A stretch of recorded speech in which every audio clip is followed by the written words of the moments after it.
everyone fighting for it. Now let me give you a couple analogs. The American Revolution, for those who know history.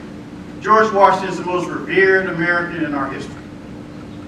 And what a lot of people don't know, I know you history teachers know, of the 9 battles George Washington fought against the British, he lost 6 of them. Those of y'all who have a problem with math, that means he only won 3. Okay? He won 3, he lost 6.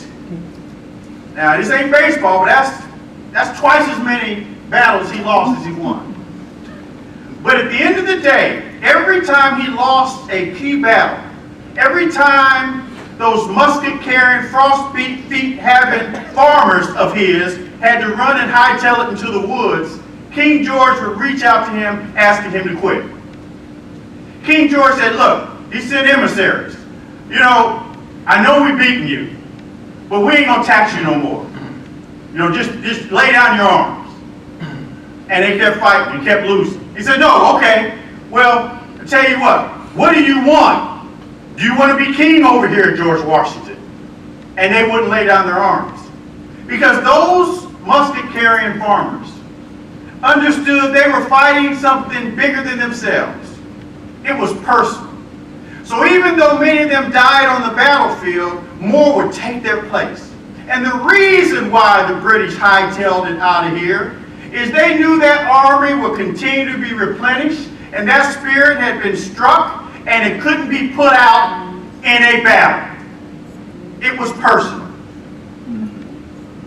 The same thing in the Civil Rights Movement.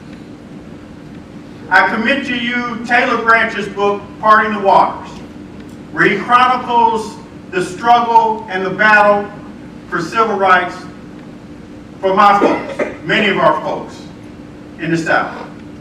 And he talks about the Alabama campaign, and Fred Shuttlesworth just passed away just the other day.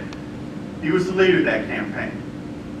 And in the book, when he talks about the Children's Miracle, it got to the point that Bull Connor had bullied the uppity black folks into not marching. They knew King was coming to town, but Bull Connor and the town leader said, no, y'all stay at home, we watching y'all. So they said, no, we ain't gonna march. And Connor knew that the children were the ones beginning to fill the jail cells. So they nailed the doors to the schoolhouse shut and nailed the windows shut. And when the appointed time came for the march, and King was out there worried if he would have anyone marching with him, those kids bust through those doors, some of them dripping blood on the way to the march. And it was at that time that the fire hoses hit those children. It was the Children's Miracle. And those children were hauled away to jail cells that were supposed to be for 20 or 22 people, some as much as 150 children in one of those cells. And they interviewed one 6-year-old girl who was being taken in a paddy wagon and asked her why she bust out of school to march. She said, I'm marching for my education, for my freedom. That was the Children's Miracle. It was personal to that 6-year-old girl. It was bigger than her.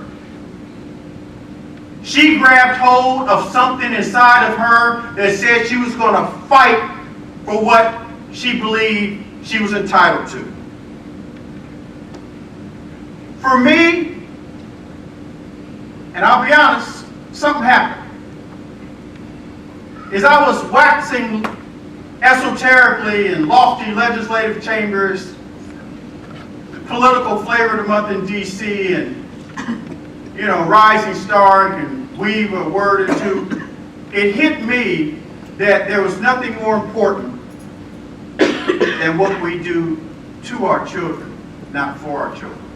As I would go to schools and I would visit and talk with teachers and principals, tell me that kid's story. Tell me that child's story. What's the deal here?